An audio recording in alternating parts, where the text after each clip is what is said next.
बिस्मिल्लाहिर्रहमानिर्रहीम। अस्सलाम वालेकुम। ये आपका अपना डिजिटल प्लेटफॉर्म है। मैं तारिक मतीन हूँ। सबसे पहले अलग के लिए दरख्वास्त आपसे, अलग न्यूज़ को सब्सक्राइब कीजिए, शेयर कीजिए, सपोर्ट कीजिए और डू लेट अस नो। मैं हमेशा कहता हूँ आपसे कि हमें क्या चेंजेस करने चाहिए, तो ये हमारे लिए बहुत ज़रूरी है। दूसरा, इस वीडियो में ये जो मियां नवाज शरीफ को आज रिलीफ मिल गया, हर तरफ से रिलीफ मिल गया है, ये मुमकिन कैसे हुआ? इस सिलसिले में एक अदद खुफिया मीटिंग हुई। ये खुफिया मीटिंग कहाँ पर हुई, चलिए थोड़ा सा अभी आपको बता दूं, थोड़ा सा आगे जाके बताऊंगा। बंगला था, आलीशान बंगला, किसका था, क्या हुआ, अभी आगे जाकर इस वीडियो में इन तमाम चीज़ों की बात करेंगे।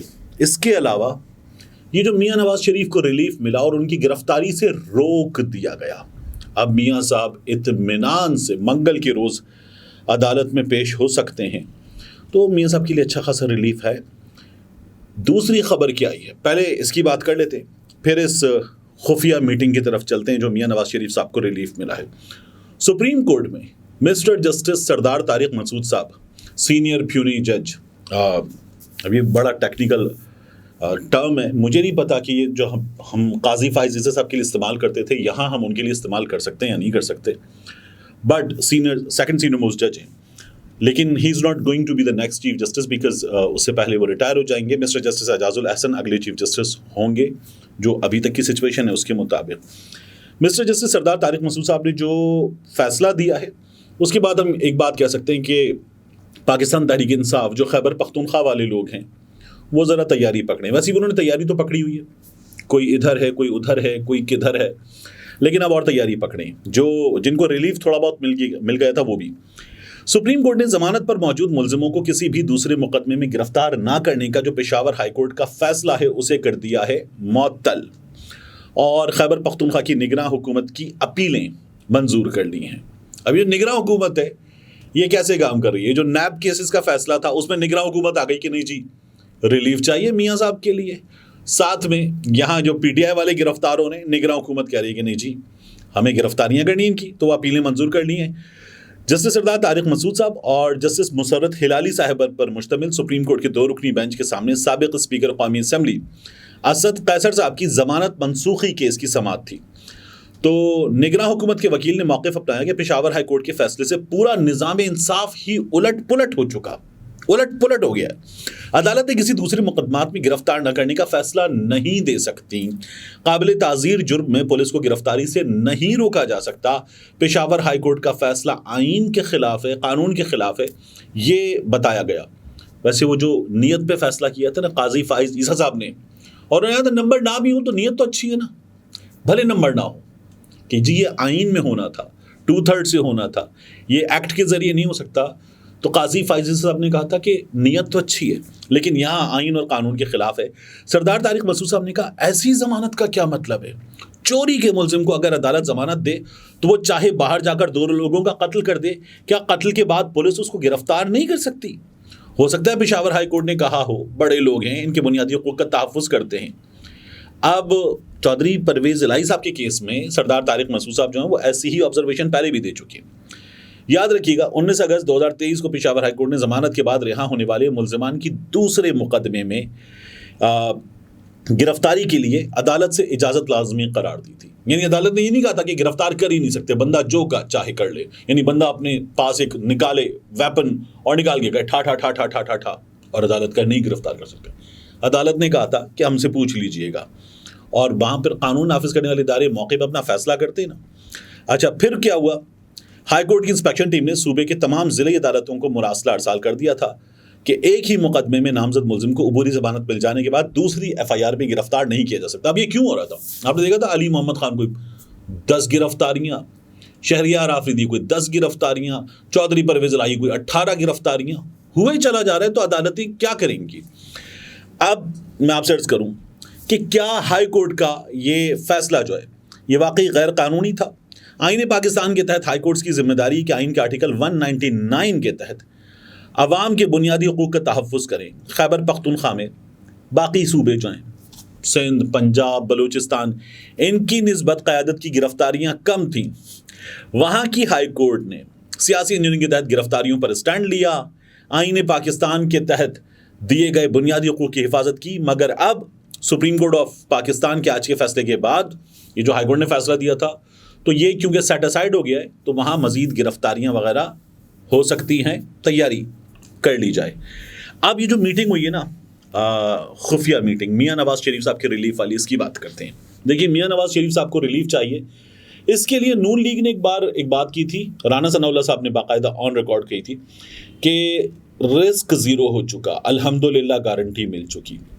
तो नून लीग अपनी तैयारियां कर रही थी। फिर भी ये जो झगड़ा मुसलसल मौजूद था कि ठीक है, किसी भी शख्स को प्रोटेक्टिव बेल मिलती है जब वो मुल्जिम होता है, मियाँ नवाज शरीफ साहब मुजरिम हैं, इसका क्या करना है। तो इस सिलसिले में पिटीशन की तैयारी काफ़ी दिनों से जारी थी, मगर इस पॉइंट पे अटके हुए थे। तो हुआ ये कि 17 अक्टूबर की रात को अटॉर्नी जनरल ऑफिस के लोग और नेशनल अकाउंटेबिलिटी ब्यूरो नैब के लोग ये पहुंचे हैं F6 में एक बंगले में। और ये बंगला जो है, ये तीन ताकतवर सियासी शख्सियात, चले मैं तीनों के नाम बता देता हूँ आपको। इनमें एक जनाब अता तारड़ साहब, इनमें एक जनाब अमजद परवेज़ साहब और एक जनाब साबिक वज़ीर क़ानून आज़म नज़ीर तारड़ साहब, इनमें से किसी एक का था। ठीक है, तो ये ज़ाती बंगला था और उस ज़ाती बंगले पर ये जो सरकारी लोग हैं ये पहुँचे हैं, वहाँ मीटिंग हुई है। उस मीटिंग में बैठकर ये पिटीशन तैयार की गई है। ये पिटीशन वहाँ उस मीटिंग में तैयार की गई है, तमाम लोग ऑन बोर्ड थे। और इसमें मैं नाम नहीं लेता, लेकिन एक और गैर अस्करी सरकारी दफ्तर के लोग भी मौजूद थे। इसमें एक और गैर अस्करी सरकारी दफ्तर के लोग भी मौजूद थे। वहाँ पर ये तमाम चीज़ें डिस्कस हुई और उन तमाम चीज़ों के डिस्कशन के बाद ये फैसला हुआ कि ऐसे होना है। अब ये जो आपको अदालत में होता हुआ नज़र आया, इसको आपने देख लिया किस कदर सूरत के साथ, तेज़ी के साथ हुआ है। तो तीनों धड़ों के लोग गए और मियाँ नवाज शरीफ साहब को जो है ये किया जाएगा, ये तय हो गया। वहाँ पर ये बात हुई कि नैब की जो टीम है उसको ये हिदायत दी गई इन तीन लोगों की जानिब से कि अब आपको ये करना है कि आप पहुँचेंगे और पहुँचकर बताएंगे कि जनाब हमें कोई एतराज़ नहीं है, हमें ये शख्स आ जाता है तो वापस पाकिस्तान ही आ रहा है, अच्छी बात है, हमें इसको आने पर ज़मानत मिल जाए, हमें इस बात पर एतराज़ नहीं है। तो ये हो गया, उन्होंने अदालत में कह भी दिया। आपने देख लिया कि गुज़श्ता रोज़ भी बग़ैर नोटिस के मौजूद थे अदालत में। जस्टिस आमिर फारूक साहब की अदालत में, chief justice Islamabad high court, उनकी अदालत में नैब वाले बग़ैर नोटिस के मौजूद थे। आज तो नोटिस के साथ मौजूद होना था उनको, तो वहाँ भी मौजूद थे। एहतिसाब अदालत में भी मौजूद थे, तो वहाँ पर भी उन्होंने कहा कि नहीं, हमें इनकी ज़मानत हो जाए, इस बात पर कोई एतराज़ नहीं है। दोनों जगहों पर यह बता दिया गया। एक जगह तो ये भी हुआ कि मियाँ नवाज शरीफ साहब के जो वकला हैं वो पहुँचे नहीं, उनसे पहले जो नैब वाले हैं वो आकर पूछ रहे थे कि ये आए नहीं आए, तो वो इस कदर जो है वो तैयार थे हिदायत के मुताबिक, और ये काम हो गया और मियाँ नवाज शरीफ साहब को रिलीफ आपके सामने मिल गया है। तो कहानी इतनी सी है कि इस मीटिंग में फाइनल टचेस दिए गए। तैयारी तो बहुत दिनों पहले से मौजूद थी, लेकिन फाइनल टचेस के लिए ये मीटिंग हुई और ये मीटिंग जो है एक ज़ाती बंगले पर हो गई है। उसके बाद काम हो गया, बाकी चीज़ें आपके सामने होती रहेंगी, जल्द होंगी। इमरान खान साहब का भी आज मामला उठना था अदालत में, तो कॉज लिस्ट कैंसिल हो गई थी। इमरान खान साहब ने जेल से सिलसिले में रिएक्ट किया है। वो ये कहते हैं कि मेरा जेल में होना, ये तमाम चीज़ें जिस तरह से हो रही हैं, ये और नवाज शरीफ का वापस आना, ये डील का हिस्सा है, ये डील कर लेंगे, लेकिन लोग मेरे साथ हैं, ये उसका क्या करेंगे। इमरान खान साहब ने ये सवाल एक बार फिर उठाया। उनके वकला बता रहे हैं कि इमरान खान साहब से जब आज जेल में मुलाकात हुई तो इमरान खान साहब का ये इस पर रिएक्शन है। दूसरा, जाते जाते मैं आपको खबर दे दूं कि सीनियर कानूनदान जनाब एसएम ज़फ़र साहब वो रज़ाए इलाही से वफ़ात पा गए। इन्ना लिल्लाहि व इन्ना इलैहि राजिऊन, हमारे दरमियान नहीं रहे। एसएम ज़फ़र साहब जो हैं, उनकी मशहूर किताबें हैं बाकायदा, मेरे मशहूर मुकदमे, मेरे मुकदमे, यानी वो जो मुकदमे उन्होंने लड़े, 93 बरस की उम्र थी उनकी। अली ज़फ़र साहब के वालिद तो अयूब हुकूमत में वज़ीर भी रहे थे। एसएम ज़फ़र साहब ने ये तमाम बातें बताई हैं, और एसएम ज़फ़र साहब जो हैं वो पाकिस्तान की अदालती तारीख़ के बहुत अहम किरदार हैं। ये जो अदाकारा शबनम साहिबा थी, इनके साथ जो ज़्यादती केस हुआ था, उस केस में भी वो जो फारूक बंदयाल साहब थे जिन्होंने पीटीआई ज्वाइन की थी, फौरी तौर पे निकाल दिया गया था क्योंकि वो केस हाईलाइट हुआ था।